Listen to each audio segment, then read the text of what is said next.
Career classes में आप लोगों का स्वागत है। दोस्तों, आज हम आपको बहुत महत्वपूर्ण टॉपिक पढ़ाएंगे। इससे 1 नंबर का एग्जाम में जरूर पूछा जाएगा। तो आज हम समझते हैं अभिसारी चिंतन और अपसारी चिंतन के बारे में बताएंगे। सबसे पहले अभिसारी चिंतन, इसको इंग्लिश में कन्वर्जेंट थिंकिंग कहते हैं, कन्वर्जेंट थिंकिंग बोलते हैं। अब हम समझते हैं कि कन्वर्जेंट थिंकिंग क्या है। सबसे पहले दोस्तों, इसमें क्या होता है, तथ्य से सीधे निष्कर्ष पर पहुंचते हैं। जैसे एक एग्जाम्पल के माध्यम से इस बात को तुम्हें अच्छी तरीके से समझ में आएगा।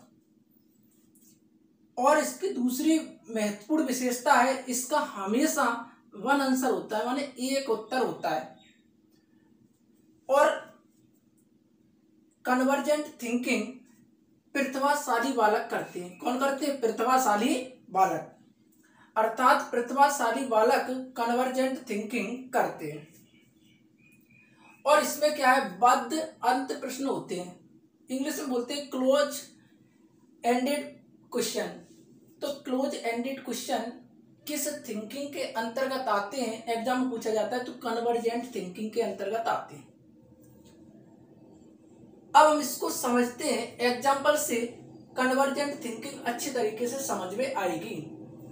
जैसे मैंने पूछा बच्चों से कि बच्चों बताइए भारत की राजधानी क्या है, तो बच्चे बताएंगे सर नई दिल्ली। तो क्लास में जितने भी बच्चे बैठे सभी बच्चे नई दिल्ली बोलेंगे। कोई भी बच्चा उसका आंसर दूसरा कुछ नहीं बोलेगा, सभी का आंसर सेम एक ही आंसर होगा। तो मैंने अभी बताया था, देखो कन्वर्जेंट थिंकिंग में हमेशा आंसर कैसा होता है, वन आंसर, माने एक आंसर होता है। तो मैंने बच्चों से पूछा बताइए भारत की राजधानी क्या है, तो बच्चे बताएंगे कि सर भारत की राजधानी नई दिल्ली है। तो कहने का मतलब ये है कि जितनी भी बच्चों को याद होगा वही बच्चे बता सकते हैं, बाकी बच्चे नहीं बता पाएंगे। क्योंकि अभिसारी चिंतन माने कन्वर्जेंट थिंकिंग रॉट लर्निंग पर आधारित होती है, अर्थात रटंत विद्या पर आधारित होती है। जिसको रटा है वही बता सकता है। फिर मैंने दूसरा क्वेश्चन पूछा बताइए उत्तर प्रदेश की राजधानी क्या है, तो बच्चे कहेंगे लखनऊ। जिसको याद है वही बता सकता है। इसका आंसर हमेशा एक ही होगा। तो मैंने अभी बताया था कन्वर्जेंट थिंकिंग में हमेशा आंसर एक ही होता है। और जब आंसर एक होगा तो जो क्वेश्चन होगा वो क्लोज एंडेड क्वेश्चन हो जाता है, माने बंध जाता है, बद्ध अंत प्रश्न हो जाता है। क्योंकि बंधा हुआ है, क्योंकि उत्तर प्रदेश की राजधानी अपने मन से कुछ नहीं बता नहीं सकती, क्योंकि जिसको याद है लखनऊ वही बता सकता है। तो कहने का मतलब ये है कि कन्वर्जेंट थिंकिंग में हमेशा एक आंसर होता है। कोई क्वेश्चन पूछा जाता है कि इसमें जो प्रश्न होता है तो कैसा होता है, वो क्लोज एंडेड प्रश्न होते हैं। अर्थात कन्वर्जेंट थिंकिंग में हमेशा याद रख लेना कि क्लोज एंडेड क्वेश्चन होते हैं और जिनका आंसर एक होता है, केवल एक ही आंसर होगा। और कन्वर्जेंट थिंकिंग जो भी करते हैं सब प्रतिभाशाली बालक कहलाते हैं। अब हम समझाते हैं आपको अपसारी चिंतन, जिसको इंग्लिश में बोलते हैं डाइवर्जेंट थिंकिंग। इसमें क्या होता है, तथ्य दिया होता है और कुछ नया जोड़ दिया जाता है। क्या जोड़ दिया जाता है? कुछ नया जोड़कर निष्कर्ष पर पहुंचा जाता है। इसमें अनेक उत्तर होंगे और ओपन एंडेड क्वेश्चन होगा, इसमें मुक्त अंत प्रश्न। और जो भी बालक डाइवर्जेंट थिंकिंग करते हुए सृजनात्मक बालक कहलाते हैं, माने क्रिएटिविटी चिल्ड्रन होते हैं, जो क्रिएटिव होते हैं, कुछ नया करते हैं। जैसे एग्जाम्पल से अच्छी तरीके से समझ में आएगा आपको। मैंने क्वेश्चन पूछा कि बताइए 24 किन दो संख्याओं से गुणा करने पर प्राप्त होगा, तो क्लास में कोई बच्चा बोलेगा सर 8 का 3 में मल्टीप्लाई कर देंगे तो 24 आ जाएगा। कोई बच्चा बोल रहा है 24 का सर 1 में मल्टीप्लाई कर देंगे तो 24 आ जाएगा।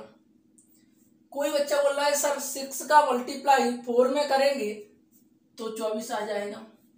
अर्थात बहुत सारे इसके आंसर होंगे और बहुत बच्चे अपने अपने अलग अलग आंसर बोलेंगे।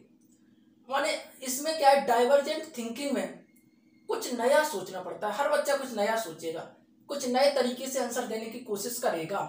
जबकि कन्वर्जेंट थिंकिंग में आंसर क्या होता था, रटा हुआ होता था, जिसको रटा वही आंसर दे सकता था। जबकि अपसारी चिंतन में ऐसा नहीं है। इसमें क्या है, अपने मन से भी आंसर दे सकते, क्योंकि इसके आंसर बहुत सारे हो सकते हैं। अपना कुछ नया अपना बता सकते हैं कुछ। तो सबसे अच्छा अब प्रश्न आता है कि बताइए इन दोनों में से, अपसारी चिंतन और अभिसारी चिंतन में से कौन सा चिंतन अच्छा है? तो कौन सा है, डाइवर्जेंट थिंकिंग माने अपसारी चिंतन अच्छा है, क्योंकि इसमें बच्चों को कुछ नया करने को मिलता है। तो दोस्तों आज मैंने आपको इसके बारे में बताया, आप इसको अच्छे तरीके से कंप्लीट कर लें, क्योंकि इससे एक क्वेश्चन जरूर पूछा जाता है। डाइवर्जेंट थिंकिंग तो इतनी इंपॉर्टेंट है कि एग्जाम में एक क्वेश्चन तो 100% आना है।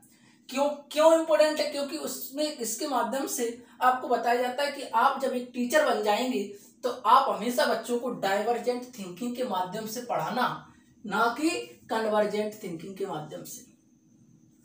क्योंकि कन्वर्जेंट में रटने पर जोर दिया जाता है, जबकि डाइवर्जेंट में रटने पर जोर नहीं दिया जाता। इसमें बताया जाता है कुछ नया करने पर जोर दिया जाता है। तो दोस्तों आज मैंने आपको अभिसारी चिंतन और अपसारी चिंतन के बारे में बताया है। आप इसको एक बार पढ़ें, कोई डाउट हो तो फिर बताएं, तो मैं इस डाउट को, आपका जो डाउट होगा उसको सॉल्व करने का प्रयास करेंगे। Thank you.